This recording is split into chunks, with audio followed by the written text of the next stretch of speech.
하루 종일 수업 준비하고 수학 문제 풀다 보면 내가 왜 이러고 있지? 내가 목표가 뭘까라는 생각. 예전에는 진짜 우리나라 1타 강사라고 얘기하는 그 스타 강사가 되는 거. 1인자가 되겠다. 그게 목표였는데 지금은 그럼 과연 뭘까?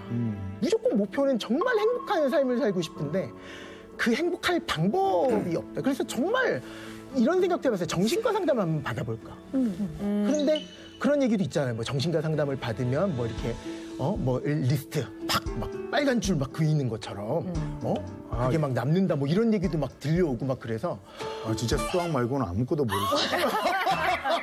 정신과 상담이 무슨 전문가가 아니에요.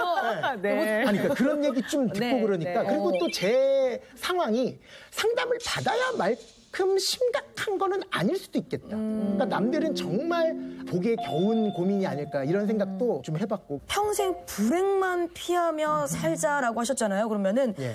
불행을 피하기 위해서 어떻게 사신 거예요? 이쪽 업계가 좀 이렇게 경쟁이 되게 심해요. 제가 한 10년 전 정도에 이제 소속사 바꾸듯이 이게 사이트를 바꿨는데 그때 뭐 소송도 들어오고 아무튼 되게 복잡한 일이 많이 들어오는데 거기에 이제 기자분들이 전하는 경우가 있었는데 지금 이제 녹음이 워낙 일반화돼 있지만 10년 전에는 그런 생각도 못 하고 막 얘기했었는데 막 그게 뉴스에 막 나올 수도 있고 하기 때문에 전화를 받지 않습니다 지금. 그러니까 어떻게 보면 이런 느낌인 것 같아요. 뭐 외상후 스트레스 장애 뭐 이런 거 있잖아요. PTSD. 예, 그런 것처럼 모르는 번호는 절대 받지 않는 게 지금까지도 그렇고요. 그러니까 어떤 버릇이 생겼냐면 내가 누구한테 전화를 해주기로 돼 있는데 무슨 거절을 해야 되는 전화다. 그러면 그것 때문에 너무 스트레스를 받는 거야. 아 맞다, 그 거절해야 하는 전화해야 되는데 몇 시에 하고 어떤 식으로 얘기를 해야지 이 사람도 상처를 덜 받고 막 이런 거 하나하나에도 엄청난 스트레스를 받고 맨 마지막 매일 제가 녹화를 하니까 녹화하는 것도 엄청난 긴장감이거든요. 그거 다 끝날 때 그때부터 식사를 시작합니다. 그러니까 몸은 뚱뚱한데요. 밥은 거의 긴장 때문에 먹지를 못해요. 선생님의 강의를 듣는 학생들이 있어서 너무 행복하지만 약간 허무하고 공허한 걸 좀 느끼시는 것 같아요. 수면 내시경 한 다음에 그 회복실에서 일어나는 느낌이에요. 그러니까 벌써 끝났어 이러잖아요. 네. 안 한 것 같은데 정말 저는 아까 잠깐 얘기했지만 30살에서 지금까지가 너무 진짜 다른 나라에 온 것 같아요. 기억이 안 날 정도로? 네. 지금 생각해보니까 저의 인생에 가장 열심히 일할 시기를 다 바친 거더라고요. 그러니까 다시 좀 어떻게 살아야 되는가를 행복해지려면 이걸 다시 한번 생각해봐야 되겠다라는 생각이 드는 것 같아요. 아내가 행복해? 라고 느끼는 쪽이 외향적인 사람들이 조금 더 높대요. 그게 왜 그런가 하고 봤더니 외향적인 사람들은 일단 밖으로 향해 있잖아요. 그러니까 사람들이 뭐 하나 궁금하고 사람을 좀 만나야지만 오히려 에너지 회복이 되는 사람들이거든요.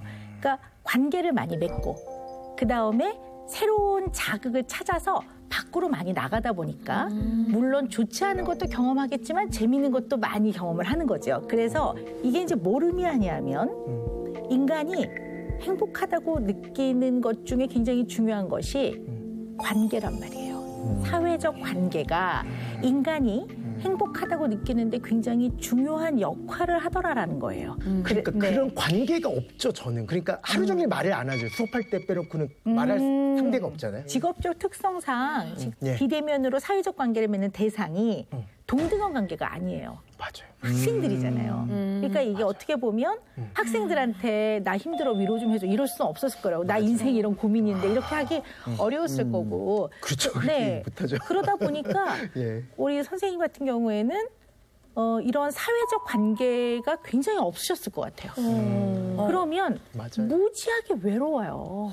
제가 조금 그래도 같은 직업을 가지고 있는 선생님들끼리도 이렇게 모여가지고 이렇게 인간관계를 형성하는 선생님들이 많은데 저는 10년 전부터 아예 일부러 다커트 시키고 학원 쪽에 관련된 모든 분들의 전화번호를 일부러 저장했어요. 거절하기 위해서, 차단하기 위해서. 그래서 정말 지금까지 10년 동안 한 명도 안 만났었던 것 같아요. 그러면 일부러 차단시키는 정도. 뭔가 굉장히 어려움을 겪으셨던 것 같아요. 그 업계에서 같이 종사하는 사람들 사이에 그 얘기를 좀 자세히 들어볼까요? 그냥 그걸 좀 파악을 해봐야 될 것 같습니다. 그러니까 그 뭐 댓글 그 커뮤니티 사이트 같은 데 있잖아요. 그러면 이거를 이 사람의 수업을 들으면 완전 망한다. 이 사람의 수업을 들으면 무조건 성공한다라는 거를 어떤 식으로까지 가냐면 완전 가상의 캐릭터를 만들어 놓고 믿을 수밖에 없을 만큼 얘가 나 원래 수학을 못했는데 점점 얘가 성장하는 모습을 막 보여주는 거예요. 가상이에요. 댓글 안에서. 뭐 그렇게 만들 수도 있고 그거는 그래도 좀 약간 포지티브하다고 볼 수 있지만 완전 비방성으로 막 이렇게 가는 그래서 그런 느낌 자체가 어차피 나는 이렇게 생각해요. 지금도 기업에서 또는 정치권에서도 뭐 그런 역사가 있잖아요, 우리나라에. 이게 안 없어질 것 같다라는 생각도 들긴 드는데 인터넷 실명제가 아닌 이상. 그러면 그게 네. 약간 댓글 알바 같은 그런 느낌의 그런 댓글도 받아보신 거죠? 엄청 많이 받아요. 그러니까 아예 완전 다 끊어버리고 싶은 거죠. 네. 그러니까 위너스 클럽이라 그래서 제가 고3 시작할 때는 점수가 하나도 안 나오다가 막 7등급 막 이러다가 진짜 1년 동안만 제대로 공부해도 성적이 올라간다는 거를 막 임상실험으로 보여주고 싶었던 거예요. 그래서 시작했던 게 지금 한 11년째 가고 있는데 그 위너스 클럽 친구들에게 10년 전부터 뭐를 약속했었냐면 언제든지 와서 나랑 인생 상담도 할 수 있고 할 수 있는 공간을 무조건 아지트를 만들겠다.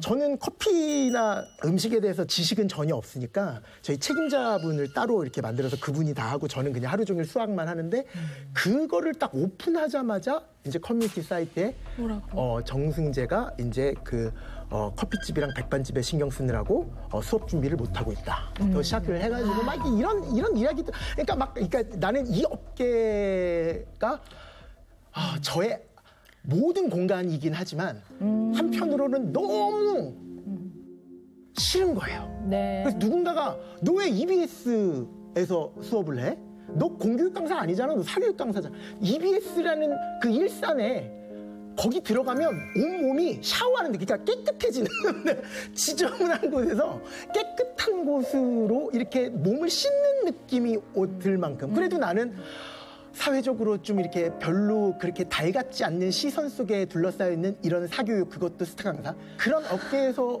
있지만 그래도 나는 가르치는 게 좋고 그런 느낌도 있는 것 같아요. 그러니까 좀 마음의 상처를 많이 받으셨군요. 네. 그런 일을 겪고 나서 네. 인간 정승재한테는 어떤 변화가 일어났습니까? 그 일을 겪고 나서. 더욱더 스스로를 그냥 가두는 것 같다는 게 이 사람들은 다 나를 끌어내리기 위해서 최선을 다하는 사람들밖에 없다라는 느낌이 드는 거예요. 그러니까 좀 방어적으로 가는 것 같아요. 그러니까 막 그게 와, 난 정말 이거 어떻게 살아? 차라리 차단하는 게 낫지. 저도 저는 휴대전화 벨 소리를 못 해놔요. 왜요? 전화 벨 소리가 울리면 덜컥 내려앉으세요? 그래서 아예 저는 무음으로 해놓거든요. 맞아요. 그래요. 이게 전화가 굉장히 두려운 이런 거를 전화 공포증이라고 해요. 그래서 콜포비아라고 하는데요. 소셜 앵자이티라고 하죠. 사회적 불안 중에 하나라고 보는 게 맞을 것 같아요. 왜냐하면 이게 전화는 귀신이 하지 않고 사람이 하니까.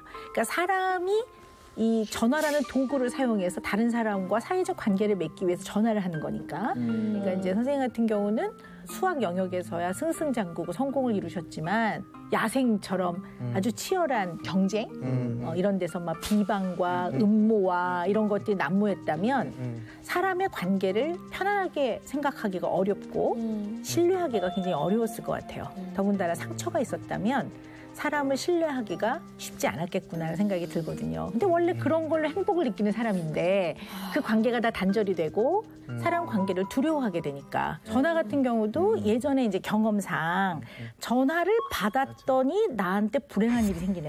나한테 굉장히 상처를 주는 일이 생겼네. 그럼 이제 이 콜이 형성이 되는 거죠. 저 모르는 전화를 받는 것, 이 콜 나한테 되게 나쁜 것. 그러니까 이제 딱 그 공식이 딱 성립이 되면서 안 받고 싶으신 거죠. 네.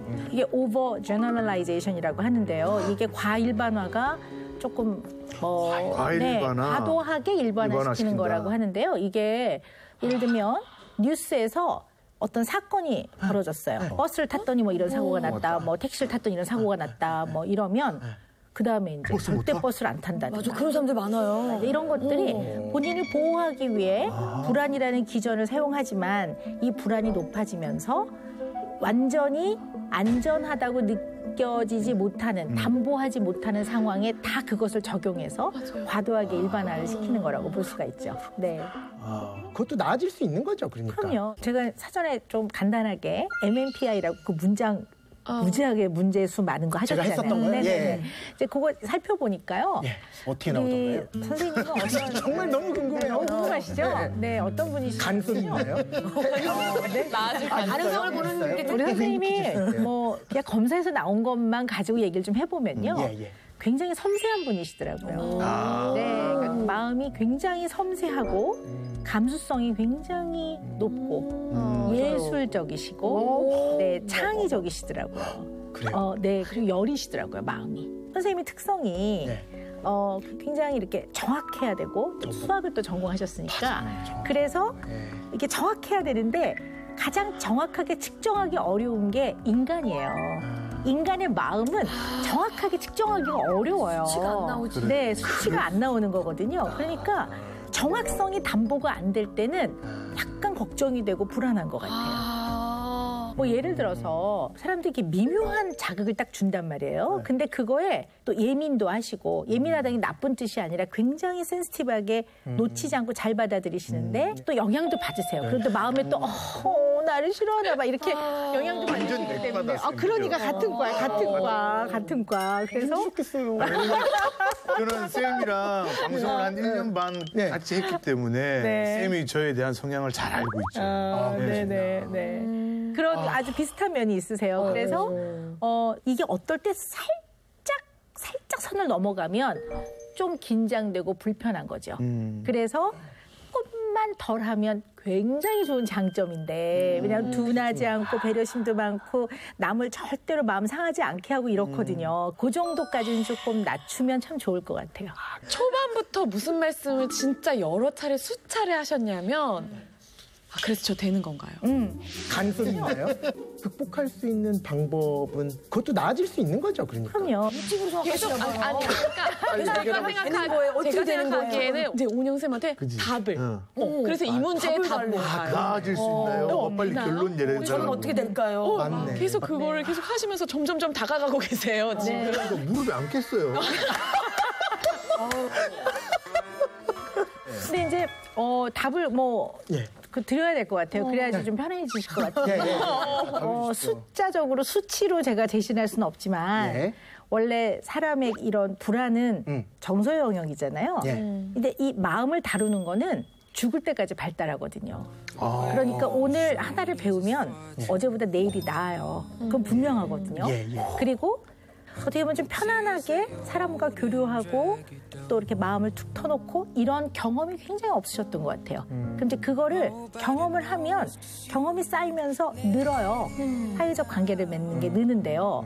우리가 평생 태어나서 죽을 때까지 정말 밀접한 나의 정서적 안정과 안전을 제공하는 대상자는 2, 3, 4명 정도이다. 그래서 결혼을 하신 분은 배우자가 되는 것이 좀 그래도 좀 훨씬 바람직하다고 보는데 어릴 때는 부모이고요. 그러나 뭐 아주 친한 친구 또 가까운 사람 사회에서 만나도 굉장히 가까워지는 경우가 있기 때문에 이런 아주 의미 있는 이제 밀접한 관계를 맺는 게 필요하실 것 같아요.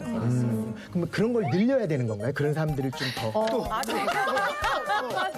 눈이 막 깜짝깜짝 늘리면 되는 건가요? 근데 이제 저는 또 하나 추천하는 거는 그냥 뭐 연인이 생기셨으면 좋겠다는 생각도 하고요. 개인적으로는요. 이제 선생님께는 가까운 사람한테 손편지를 써라라는 게 이제 제가 드리는 매직입니다. 손편지? 네, 손편지.